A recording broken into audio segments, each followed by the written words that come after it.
YouTube family नमस्ते प्रणाम। कैसे हैं आप सभी लोग? उम्मीद करते हैं आप लोग बहुत अच्छे होंगे, स्वस्थ और मस्त होंगे।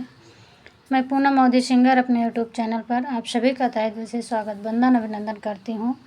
और मैं आज आप सभी के बीच में एक बहुत ही प्यारा सुंदर सा जोगी वाला निर्गुण गीत लेकर आए हूँ। तो फ्रेंड, इस गीत को पूरा सुनिएगा, जैसा भी लगेगा कमेंट बॉक्स में ज़रूर बताइएगा। तो चलिए देर न करते हुए मैं सुनाती हूँ अपने इस गीत को।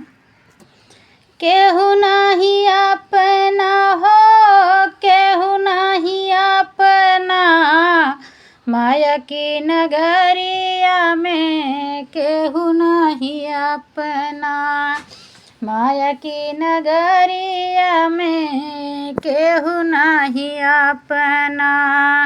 मतलब के सार मतलब के बहनोई, मतलब के सार मतलब के बहनोई, आखिर समैया में केहू नाही होई।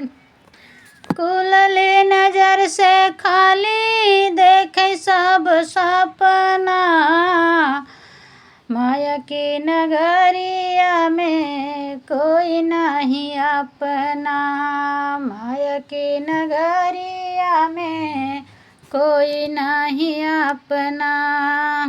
जब आई ससुरा से डोलिया कहाँ रवा, डोलिया कहाँ रवा हो, डोलिया कहाँ रवा, जाई के पड़ी तुहके छोड़ी नाई हरवा, जाई के पड़ी तुहके छोड़ी नाई हरवा। सखिया सहेली केहू जाई न तोरे संघवा, माया के नगरिया में कोई नहीं अपना, माया की नगरिया में केहू नहीं अपना, केहू नहीं अपना हो, केहू नहीं अपना, माया की नगरिया में केहू नहीं अपना।